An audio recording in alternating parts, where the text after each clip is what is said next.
He's so giving, Miss Kim. He looks so inspired. Grabe ka naman mag-fangirl. Naisip mo pa talaga yun? Pakinggan mo kasi siya sa Kim.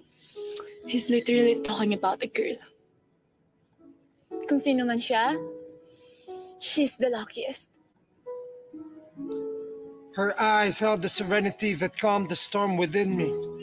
She saved me from drowning. With her, I found not just my inspiration, but a reason to live. In her, I discovered the love that redeems. And in her embrace, I vowed never to be lost again.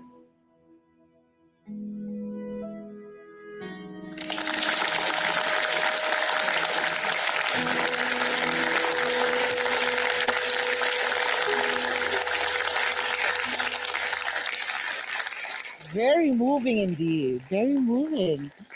Well, it's my honor to finally meet you in person. Speaking of personal, you mentioned before na lahat ng sinusulat mo is based on your own personal experiences, right? Well, most of them. Oh, well, earlier, you were talking about a girl. Totoo kaya siya? Is she real? Buhay na buhay kasi yung pagkaka-describe mo sa kanya.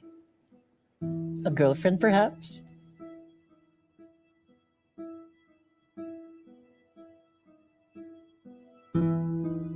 No,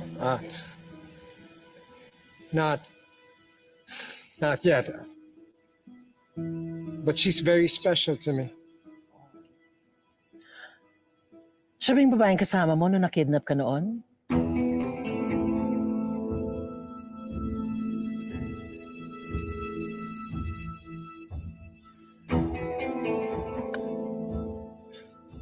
Excuse me?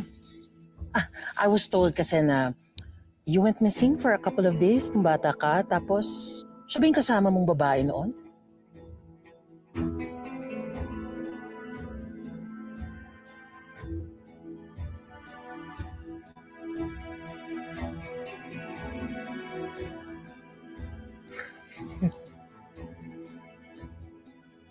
Saan naman nanggaling ang tanong na yan? Well, you know, these are just questions that your longtime fans want answered. Am I right?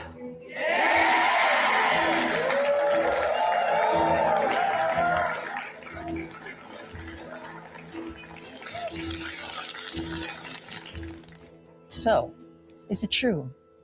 You were kidnapped as a child, and that became the basis of your first best-selling novel, which is based on your dealing with your personal trauma, correct? Wala sa script yan. Inigo, can we please stick to the approved questions? Nod if you understand. Nod if you understand.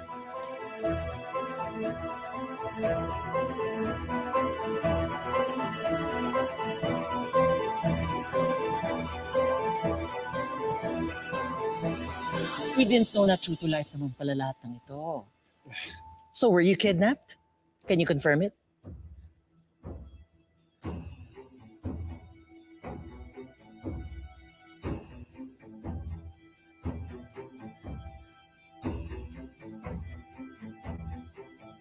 All I can say is this.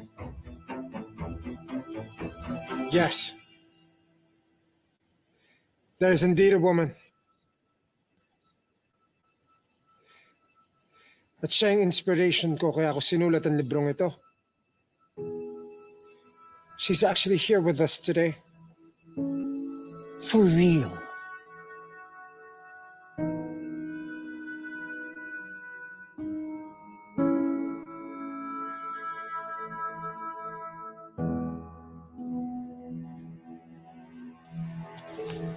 Kimberly, ikaw na bahala dito, ha?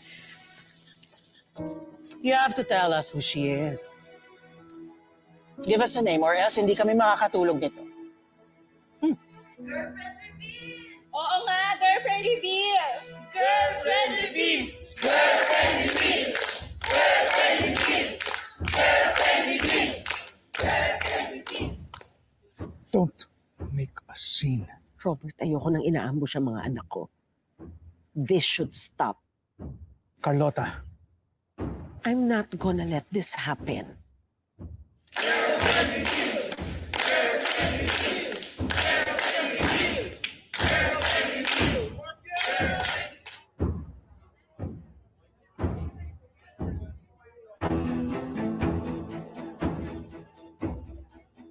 Ay, ma'am.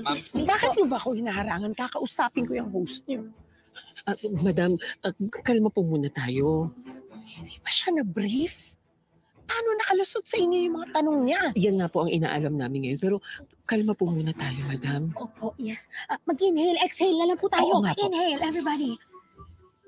Exhale. Excuse me. Hi, Inigo Castro, right?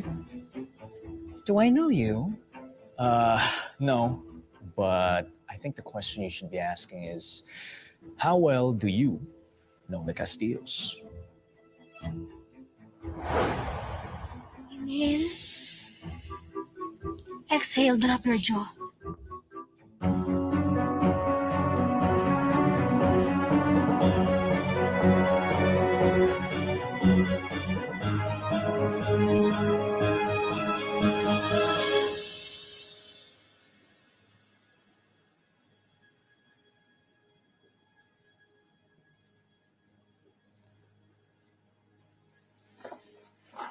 Boss?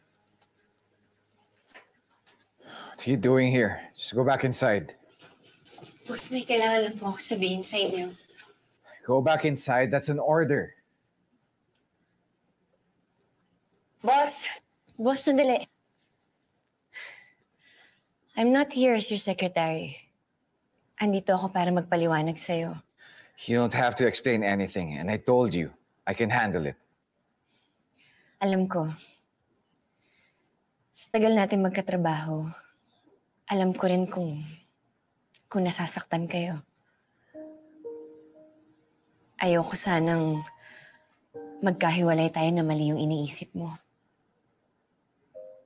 Gusto ko lang ipaliwanag sa'yo na kaya umiiwas ako sa lahat ng mga parinig mo. Sa panliligaw mo. Hindi yun dahil kay Cyrus. Wala siyang kinalaman dito. Then, what are you trying to say?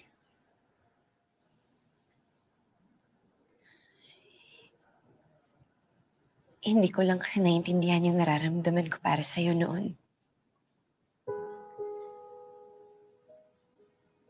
Pero ngayon,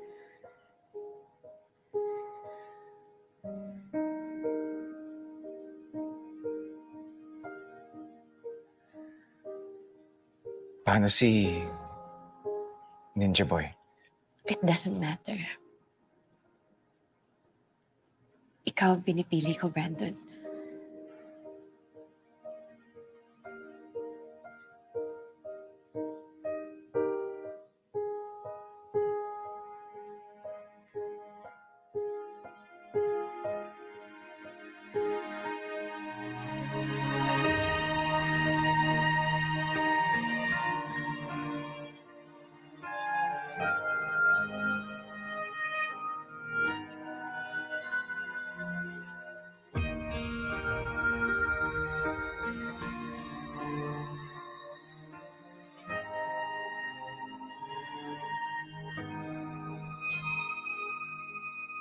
I saw the line of 1,000 other dreams coming true. Nervous faces and dark races.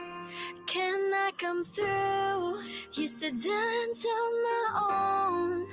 Thought I was all alone. Then I found your new faces. Don't know what my place is. When the world was telling me no, you pushed my heart to just go. Now for sure I know. Now here with you, found something new.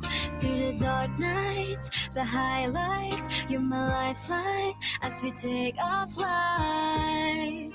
Let's paint the sky in different